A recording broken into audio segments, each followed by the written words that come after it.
High food lovers, वापस आओ। Bio preservation की दुनिया देखने के बाद चलिए अब एक मॉडर्न और इंडस्ट्रियल तरीका सीखते हैं, ethylene oxide vapour treatment.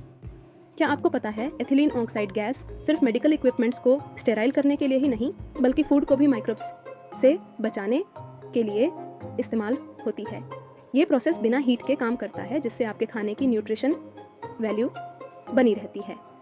Ethylene oxide vapour खाने में मौजूद हानिकारक बैक्टीरिया, फंगस और माइक्रोब्स को मारने के लिए इस्तेमाल की जाती है।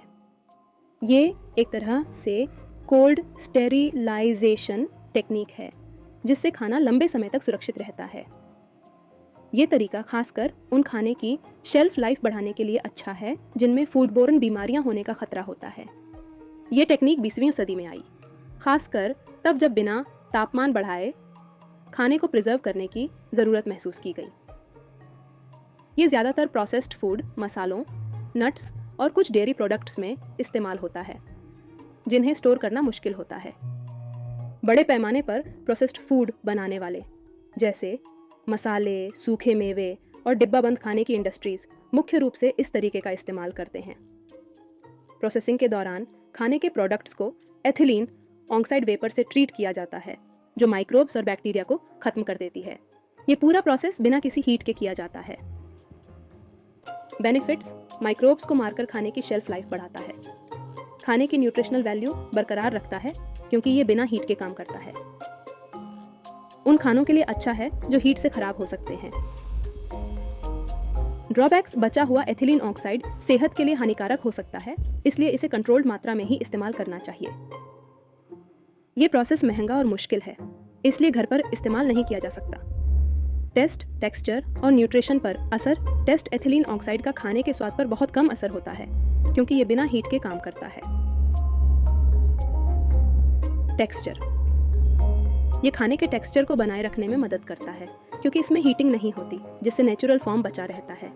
न्यूट्रिशनल वैल्यू: ये टेक्निक विटामिन और न्यूट्रिएंट्स को, खासकर सेंसिटिव वाले जैसे विटामिन सी और ए को बरकरार रखने में मदद करता है क्योंकि इसमें कोई हीट नहीं होती। हेल्थ पर्सपेक्टिव: हेल्थ बेनिफिट्स: खाने को हानिकारक बैक्टीरिया और माइक्रोब्स से बचाने में असरदार, जिससे फूडबोर्न बीमारियों का खतरा कम होता है। न्यूट्रिशनल इम्पैक्ट: ज़्यादा एथिलीन ऑक्साइड खाने से सेहत पर बुरा असर हो सकता है, इसलिए इसका इस्तेमाल रेगुलेट करने की ज़रूरत है। हेल्दी फूड्स, नट्स और मसाले जिन्हें एथिलीन ऑक्साइड से प्रोसेस किया जाता है ताकि बैक्टीरिया और फंगस खत्म हो जाएं। अनहेल्दी फूड्स: जिन खानों में एथिलीन ऑक्साइड का लेवल ज़्यादा होता है। क्या आप इसे घर पर कर सकते हैं?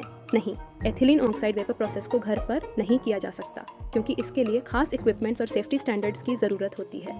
एथिलीन ऑक्साइड ETO मुख्य रूप से सूखे खाने के प्रोडक्ट्स में इस्तेमाल होता है, जो माइक्रोबियल संक्रमण और जल्दी खराब होने के लिए ज़्यादा संवेदनशील होते हैं। कुछ उदाहरण हैं: मसाले, मिर्च पाउडर, हल्दी और गरम मसाला जैसे मसालों में अक्सर इस्तेमाल किया जाता है ताकि बैक्टीरिया और फंगस खत्म हो जाएं।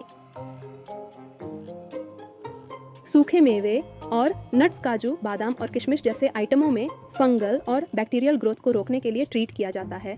हर्ब्स, ऑरिगेनो, बेसिल और मिंट जैसी सूखी जड़ी बूटियों में शेल्फ लाइफ बढ़ाने के लिए इस्तेमाल किया जाता है। अनाज: कभी कभी गेहूं, चावल और दालों जैसे अनाजों में फंगल ग्रोथ को रोकने के लिए इस्तेमाल किया जाता है। डिब्बाबंद और पैकेज्ड फूड्स: कुछ डिब्बाबंद और पैकेज्ड आइटमों में इस्तेमाल किया जाता है जिनमें सूखे या फ्रोजन कंपोनेंट्स होते हैं सुरक्षा के लिए।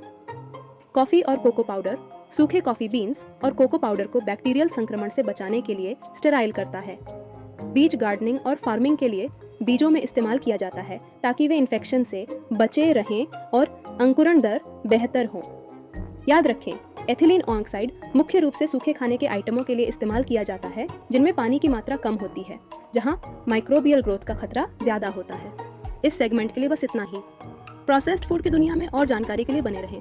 अगली बार तक be simple, buy real, eat home made.